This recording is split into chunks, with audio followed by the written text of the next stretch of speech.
Sonolibro presenta Salvemos la laguna, de Alejandro Can. Capítulo 1. Rutas en bici. A mi amigo Leo y a mí nos encanta hacer rutas en bicicleta alrededor de Sariñena, que es la capital de los Monegros, región en la que vivimos. Nos encanta la naturaleza y disfrutar de ella. Yo me llamo Sofía y tengo 13 años, igual que Leo. Somos los mejores amigos del mundo y nos entendemos a las 1000 maravillas. Llevamos juntos desde primaria y los chicos del instituto dicen que somos novios. Pero yo creo que todavía no, que solo somos amigos, buenos amigos. Aunque, no sé, puede que haya algo en lo que dicen los del Insti, porque a mí me encanta estar con él y creo que a Leo también. Pero ni siquiera nos hemos dado un beso todavía. Los sábados agarramos mochila, bocadillos y agua y nos vamos por la mañana temprano a pedalear por el campo. Pero esta mañana nos ha pasado algo extraño. Leo me había recogido al lado del centro de salud, porque vivo muy cerca con mis padres y mi hermana pequeña. Ya habíamos recorrido unos 5 o 6 kilómetros por una pista forestal por la que solíamos ir a menudo.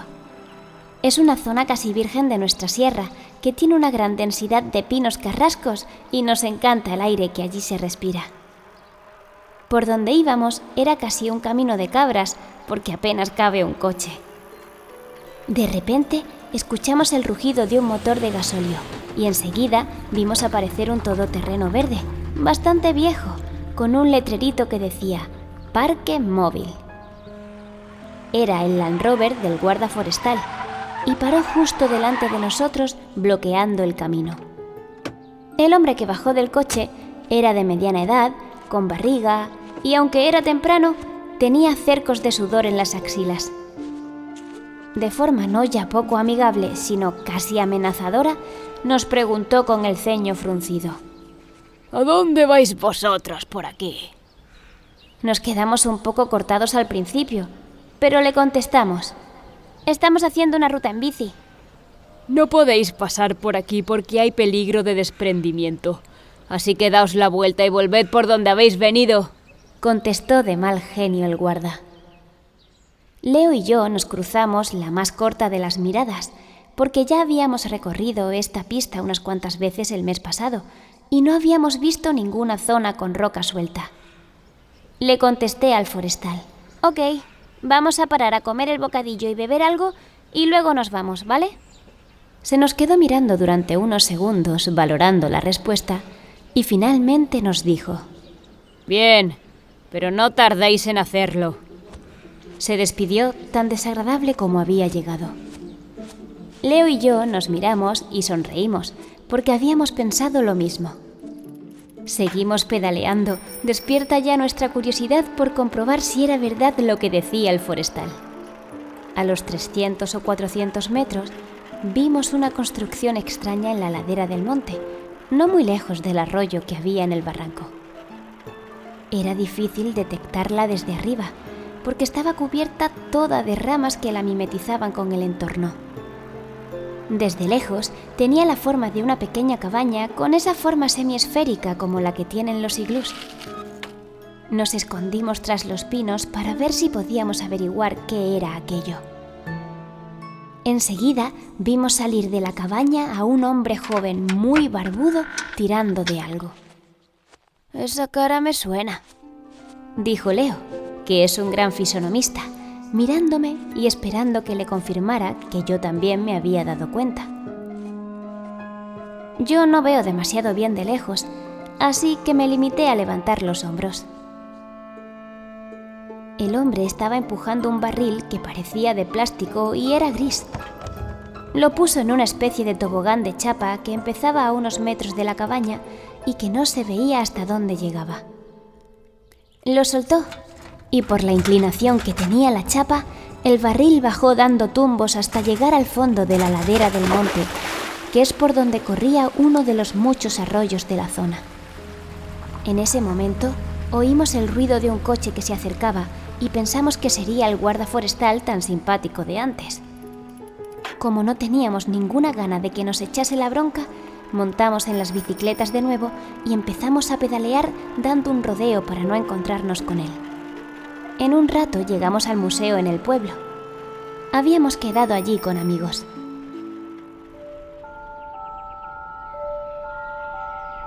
Capítulo 2. La laguna. Al día siguiente, en el recreo del instituto, salimos a comprar un bocadillo de caballa y escuchamos a Paula, la profesora de biología, hablando con Julio, el dueño del bar. Julio es un ornitólogo muy aficionado a fotografiar las aves de la laguna, que está al lado de nuestro pueblo y es una de las más grandes de España. Está muy orgulloso de que el Ayuntamiento de Zaragoza le permitiera hacer una exposición con sus fotos de aves de la laguna y se lo cuenta a todo el mundo. Te digo que está pasando algo en la laguna. El otro día estaban flotando muertas 7 u 8 madrillas y unos barbos. Como sigamos así, lo único que van a quedar van a ser siluros. Paula, que hizo su doctorado sobre los peces de la laguna de Sariñena, le contestó: Julio, hay muchas razones por las que pueden morir unos cuantos peces. Pueden haber sido unos chavales tirando petardos de los gordos por diversión. Pero para que te quedes tranquilo, cuando terminen las clases, si quieres nos vamos para allá y lo vemos. Eso sí, te llevas unos bocatas y unos refrescos, porque ya no nos da tiempo para ir a comer a casa. Leo y yo somos bastante ecologistas y enamorados de nuestra región y su naturaleza. Y como nos llevamos muy bien con Paula, le pregunté: ¿podemos ir con vosotros, Paula?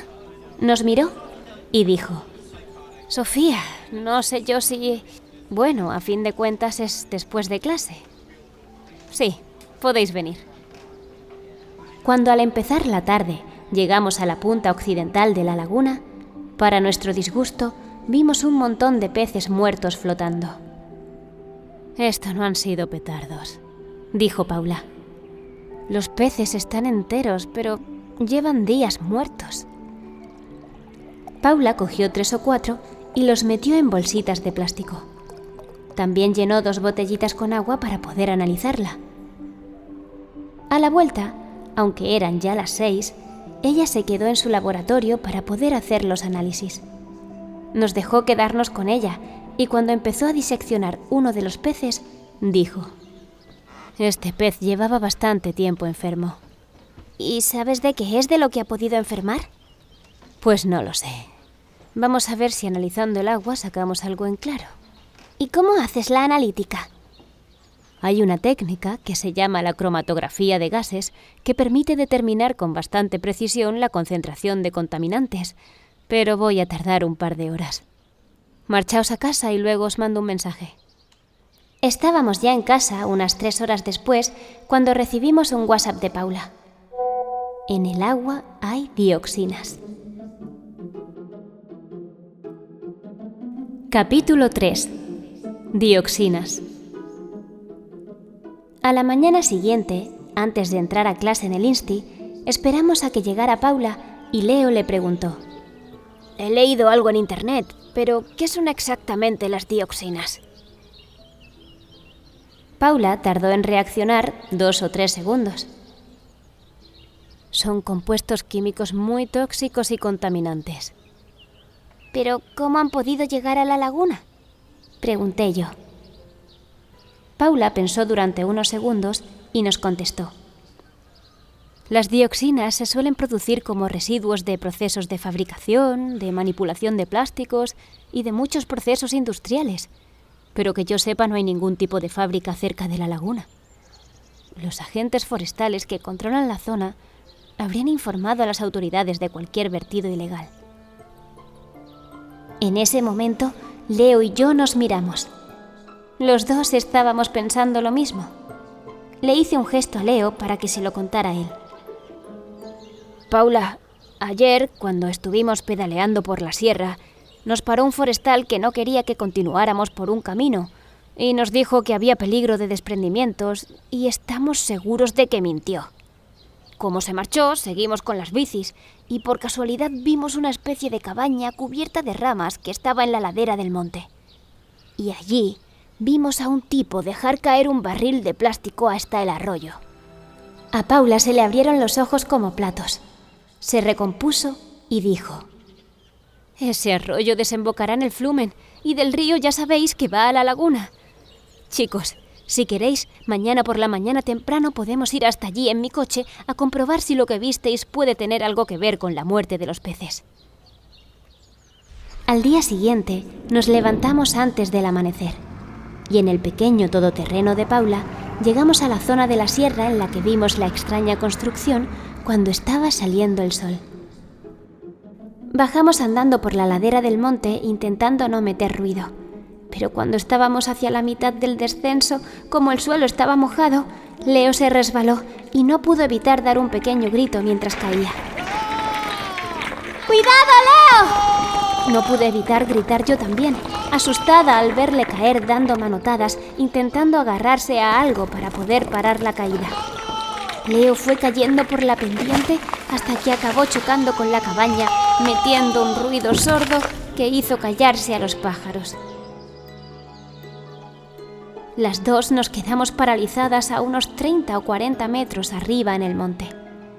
Ya iba a gritar a Leo preguntándole si estaba bien, cuando de repente vimos salir al tipo de las barbas, que al ver a Leo le agarró de la chaqueta y empezó a sacudirle mientras gritaba: ¿Tú qué mierda haces aquí, niñato?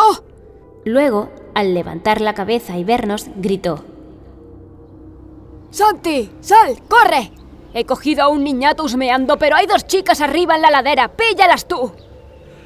Otro tipo con barba salió quitándose unos guantes y al vernos empezó a trepar hacia nosotras. Paula no se lo pensó y agarrándome la mano empezó a tirar de mí mientras gritaba: ¡Corre, Sofía, corre! Yo no podía moverme. Sentí que se me encogía el corazón y a punto de empezar a llorar grité: ¡Yo no me voy sin Leo! No te preocupes por él, ahora llamamos a la policía y en 5 minutos están aquí. Paula y yo estamos bastante en forma y llegamos arriba en menos de un par de minutos. Saltamos al coche mientras recuperábamos la respiración y salimos de allí a toda velocidad. Capítulo 4. El Ford Fiesta. Paula condujo como si estuviera en una carrera y bajamos la montaña patinando por la pista forestal, levantando polvo y piedras. A mí no me gusta la velocidad, pero no me importó que el pequeño todoterreno de Paula bajara derrapando en las curvas, rozando los bordes de los barrancos. En muy pocos minutos, cuando estábamos ya a punto de salir del carril de montaña, al doblar un recodo, nos encontramos de frente con otro coche que venía subiendo más rápido de la cuenta, y Paula tuvo que dar un pisotón al freno. Si no es por el cinturón, habríamos salido despedidas por el parabrisas. Se oyeron los frenazos de los 2 coches, y el nuestro siguió avanzando con las ruedas bloqueadas por unos segundos, derrapando peligrosamente hasta que los guardabarros de los 2 coches chocaron con un golpe que casi no se escuchó. Era el todoterreno del agente forestal que Leo y yo nos habíamos encontrado hacía un par de días. Entre los 2 coches teníamos bloqueado el camino. A la derecha del nuestro había un barranco de una pendiente considerable. A izquierda estaba la pared del monte que descendía casi en vertical. El agente forestal bajó del coche, aunque le costó bastante trabajo salir. Al verle, me fijé bien en su cara y como en un fogonazo me di cuenta de lo que Leo había querido decir el día que vimos al barbudo junto a la cabaña. Si te imaginabas al barbudo sin barba, tenía la misma cara que el agente forestal. Parecían gemelos. Vino hacia nosotras cabreado, aunque le costó bastante trabajo conseguir acercarse hasta el morro de nuestro coche. Allí gritó: ¿Os habéis vuelto locas o qué? ¡Os podíais haber matado! Intenté pellizcar a Paula para que no dijera nada, pero fui demasiado lenta. Había bajado la ventanilla, sacado la cabeza y empezado a contar al forestal todo lo que habíamos visto. Paula se volvió hacia mí con cara de enfado por los pellizcos que le seguía dando y le dije en voz baja: «Cállate, el agente está implicado». Al darse cuenta de que había hablado de más, me hizo un gesto con la cabeza indicándome que me fuera, mientras decía en voz alta al forestal: «Voy a salir por el portón trasero. Acércate tú también a la parte de atrás para que podamos hablar». Paula empezó a salir con dificultad, pasando del asiento delantero al trasero, y por fin llegó al espacio de equipaje. Así pudo abrir el portón y salir al camino. El forestal tardó casi 1 minuto en llegar a la parte de atrás de nuestro coche, porque tuvo que ir apoyándose entre el coche y la falda del monte. En el momento que vi a los dos atrás, abrí la puerta del pasajero y, haciendo gala de mis entrenos de escalada, trepé por la puerta apoyando un pie en el reposabrazos y otro en el marco de la ventanilla, hasta que pude llegar al techo. De allí subí a la parte delantera del coche. El forestal estaba entretenido hablando con Paula, pero al levantar la mirada vio dónde estaba yo y se puso en alerta. Fui todo lo rápida que pude y salté al coche del forestal, pasé por el techo y descendí al otro lado en el camino, ya libre. Me lo pensé un momento, pero lo tenía claro. Saqué la navaja multiusos que siempre llevo encima cuando vamos de excursión, pinché una de las ruedas traseras de su todoterreno y salí corriendo a toda velocidad, escuchando los gritos del forestal llamándome de todo. Llegué corriendo con el corazón a 1000 por hora a la base del monte y allí enseguida salí a la carretera. No pasaba ningún coche. Ya iba a empezar a correr hacia donde fuera para buscar ayuda cuando lo oí. Era una señora mayor con un Ford Fiesta. En el momento que paró, me subí al coche y le dije sin gritar para no asustarla: «Tiene que llevarme a toda prisa al cuartel de la Guardia Civil, por favor. Unos tipos han cogido a mi amigo Leo». La señora estaba un poco aturullada y le costó trabajo reaccionar. No tenía muy claro que era una emergencia y que nadie la iba a sancionar por pasarse los límites de velocidad. Para mi desesperación, no pasó de 60 hasta que llegamos al cuartelillo. Menos mal que estaba cerca. Me costó trabajo convencer al sargento de guardia, pero finalmente, aunque no muy conforme, cedió y envió a una patrulla para comprobar todo lo que le había dicho. Yo iba sentada atrás. Cuando llegamos donde estaban los coches, no había nadie. Para poder pasar, tuvieron que arrastrar hacia atrás el coche del forestal hasta dejarlo en una cuneta. El de Paula tenía las llaves puestas y lo aparcaron también al lado del otro. Después fuimos hasta donde estaba la cabaña que les señalé desde el camino. Bajamos por el monte y cuando llegamos allí no se veía a nadie. Entramos y nos encontramos a Paula y a Leo con las manos atadas a la espalda y una mordaza en la boca. Epílogo. Unos días después, Paula, Leo y yo estábamos sentados en la sala de juntas del despacho del alcalde de Sariñena. Nos sentíamos importantes. Jóvenes y profesora, quiero daros las gracias en nombre de Sariñena por haber protegido la joya de los monegros que nuestra laguna es. Gracias a vosotros hemos detenido a estos individuos que estaban cometiendo un delito ecológico contra la fauna de los monegros.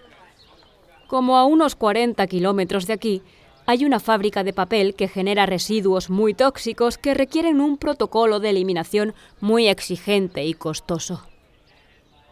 Los dueños de la fábrica decidieron ahorrarse los costos y encargaron a los 2 individuos su eliminación sin importarles el perjuicio para el ecosistema. Recogían todas las semanas los bidones con los residuos tóxicos y los llevaban a esa zona casi virgen de la sierra, donde gracias al silencio y colaboración del agente forestal, que es hermano de uno de ellos, vertían los residuos en el arroyo. Esos residuos son los que han llegado hasta la laguna. Los residuos contienen dioxinas, que incluso en cantidades muy pequeñas pueden contaminar grandes cantidades de agua, matando peces y otros animales acuáticos. Todos, los dueños de la fábrica, el agente forestal y los 2 individuos que hacían los vertidos, van a ser juzgados por un delito ecológico. Después de unos segundos de silencio, el alcalde continuó: Y en el próximo pleno del ayuntamiento voy a proponer a los concejales que los 3 seáis declarados protectores de la laguna de Sariñena por vuestra dedicación a cuidar nuestra naturaleza. Fin.